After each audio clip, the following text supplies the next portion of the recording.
The eminent Harvard ecologist E.O. Wilson has pointed out that we evolved in a state of nature, and that we have an inbuilt need, a genetic need, to what he calls affiliate with other species.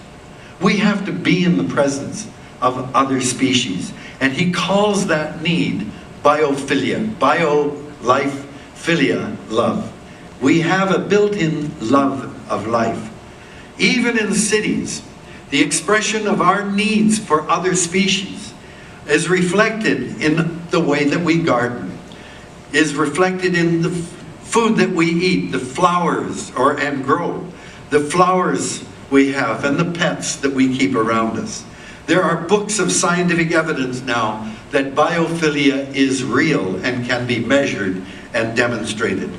Hospitals, many hospitals now allow animals into the intensive care units because it helps patients in great distress. Animals help people in old age homes, in groups of people with cancer. Seeing trees outside of a hospital window helps us physically and mentally.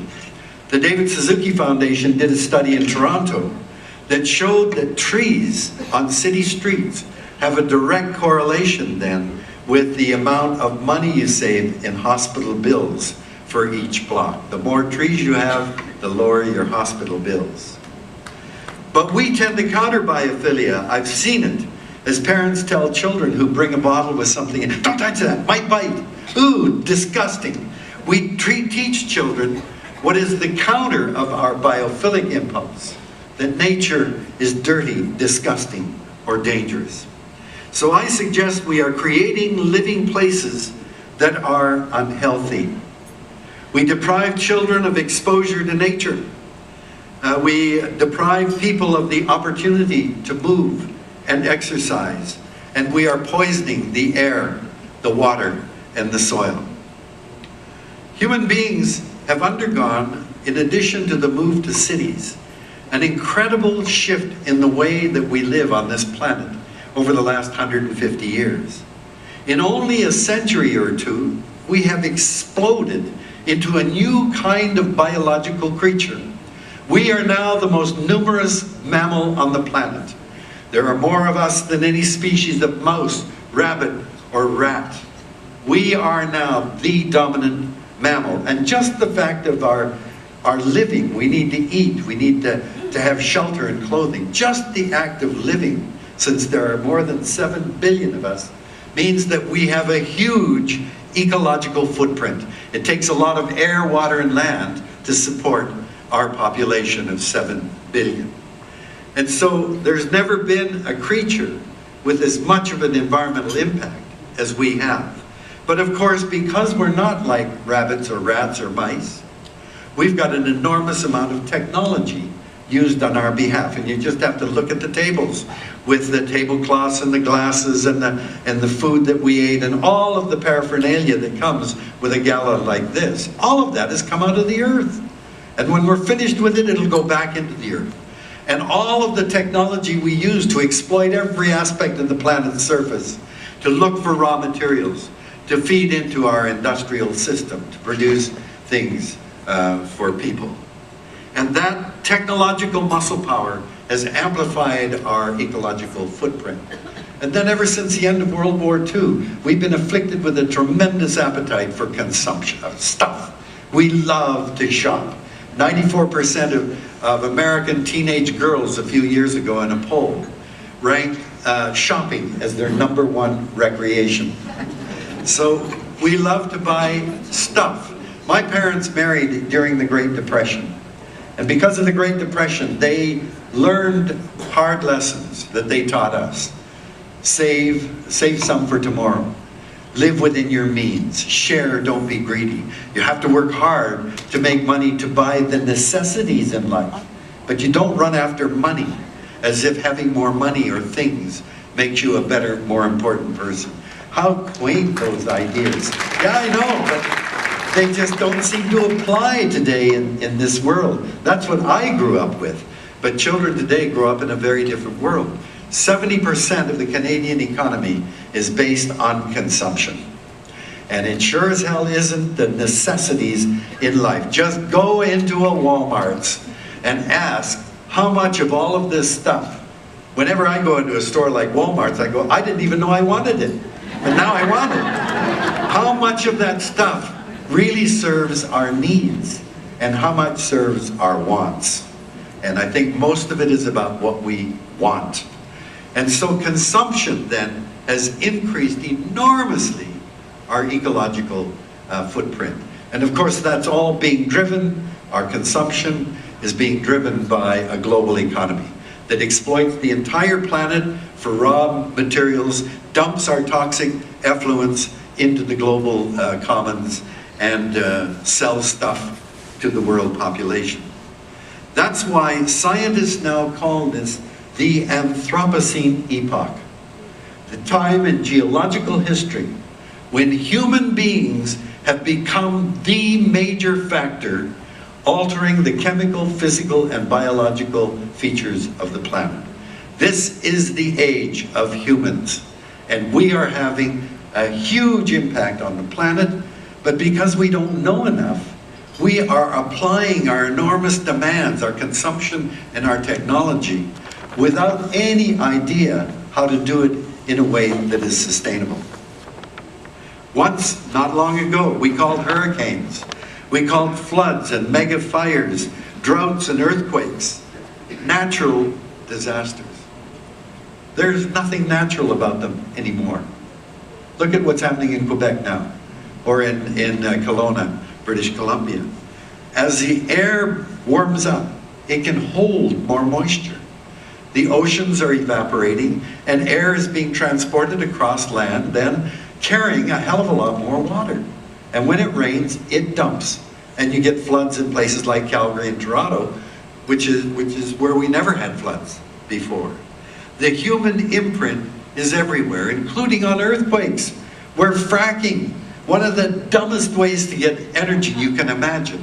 We're fracking because of the enormous amounts of water being pumped into the ground are causing earthquakes. You just have to look at Oklahoma to see where they used to have maybe 3 or 4 earthquakes a year. They're now having 3 or 4 or 6 earthquakes a day in Oklahoma.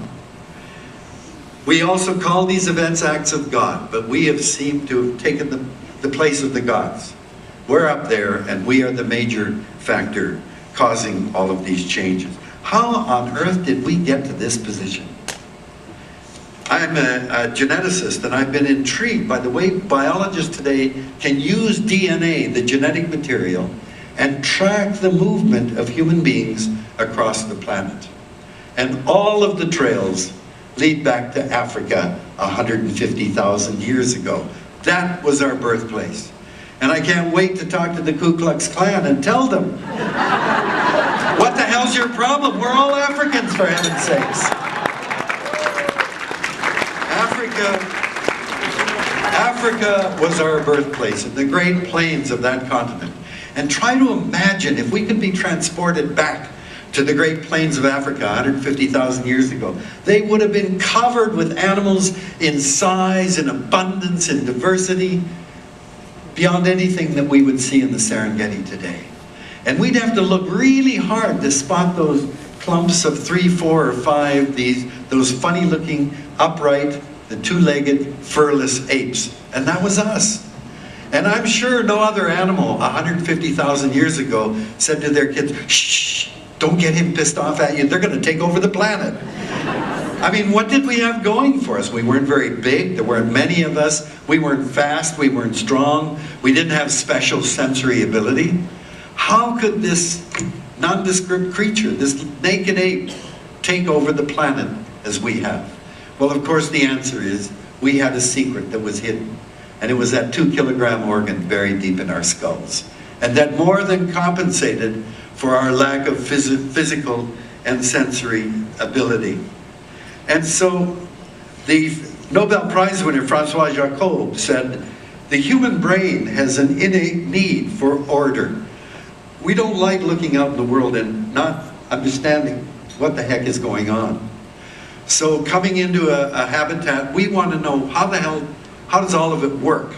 And with our experience and knowledge, we put it together in what's called a worldview. Now, there's a lot of guesses and superstitions and stuff, but we try to make sense of the world around us. And in a worldview, nothing exists in isolation. Everything is connected. If a woman gives birth to a two-headed child, people didn't go, oh, that's just a freak accident. They go, wow, are we being punished for something we did wrong? Or is it a sign of something incredible happening in the future? Everything was interlinked in a worldview. And that allowed us then to live in those great areas of Africa. But we began to move. We don't know why humans began to move out of what was our home. Probably population was growing too much. We were depleting some resources, and I like to think that teenage kids are going, hey, maybe we can get some action on the other side of the mountain. Because, you know, humans bred with Neanderthals, so maybe there were some good-looking Neanderthal chicks over there, I don't know. But for whatever reason, we moved. And we would come into new areas. And wow, there are birds without wings. They're easy to catch and they're yummy to eat. Or there were those slow-moving giant sloths, and with an axe or a stone club, we could easily catch them and kill them. And we began to exploit the animals and plants in the new area. But we were an alien, we were an invasive species. We didn't know how it all worked. But we were clever, and even with simple tools like stone axes and spears and digging sticks, we were very, very effective. And you can follow the movement of humans by the record of animals that went extinct as we began to move. So even with simple tools, we were a pretty deadly predator. But again, as we inhabited new areas, we had to put things together, and no doubt we overexploited things. And we had to say, hey, we've got to live differently. We don't have any of those big mammals anymore. They've disappeared. So we better start living here in a different way. Or let's go look on the next mountain and see what we can find over there. So that's been the history of our species, moving into new habitats and then moving again until we occupy.